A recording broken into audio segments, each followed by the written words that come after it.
السلام عليكم ورحمة الله تعالى وبركاته. دابا لكم سو دواده halkan waa Sky Media Pro meesha naga daawaneysaan waa channel keena Sky Media Pro waa anigu askariyaja namayar iyo Ismail Biya labada dhinac fadhiyaan halkan maanta waxaan fadhinaa challenge ma wadnaa waxaan wadnaa barnaamij ma wadnaa wax ma wadnaa maxaa wadnaa hambaliyo yaa hambaliyana muwado TikTok official ana muwado wax kale ma waxaan u hambaliyahayo waa in maaragtay youtuberada ugu daada yar Soomaalida waa qofka kaliya ee ka qosolsiyo markasta soo gala khadka midda kale tood yani waa gawar firfircoon bashaasha mar la kulmay hadda xaflada aan kula kulmay aad ay maaragtay dadku soo dhaweysaa way qiimaysaa way tixgelisaa ma aha dadka sila weyn ma aha dadka yeeso ma aha dadka maarka maanta waxay fursad u heshay inay ku soo gaarto silver play buttonka ay ku guuleysatay muddo hore ku guuleysatay waxaad ugu hambaleenaa habeen hore soo gaartay inuu dabaaldegayeen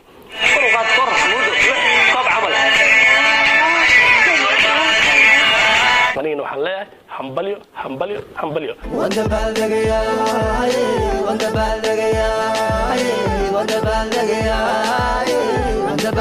laba waxay ku guuleysatay 27 December maaha barnaamijka qabanayay Asad Xajiyo oo ay ku guuleysatay best TikToker waa soo gaartay ayadana hadiyadaas waxa la marka muddo keep going abti waxa tahay qof talent leh mustaqbal leh insha Allah waxaan ku rajeynayaa inaad maaragtay guusha maaragtay aad gaarto ilaa la ka hayo ko Ismail Biya oo asna markiis uu hambaliyo muwado TikTok official waxaan ku leeyahay adeer macaan hore u soco cadawgaaga agtu hostiisa anagu dhan waan ku la jecelnahay ma sha Allah fiidiyoyaashaada habeen walba waa fiirsadaa anagu dhan waan ku la jecelnahay ma sha Allah waxaan ku rajeynayaa mustaqbalka si weyn insha Allah ta'ala naaman sidoo kale anigana oo hambaleena muwado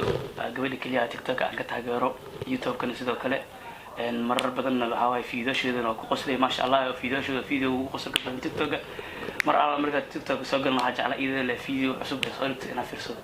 waxay gaar aad u fani oo daayar oo qurux badan waay ma sha Allah waxaan dhahay muddo hore u sii soco intii cadawgaada ka masirsan agtoostiis insha Allah waad ku mahadsantihiin sida qiimaha qaayalha aad ugu hambalyeyseen muddana sidoo kale waan kaaga mahadcelinayaa heerka aad gaartay iyo sida maaragtay aad nooga qoslisiiso ilaa idinkiis waxaan ku rajeynayaa guul insha Allah wabillahi tawfiiq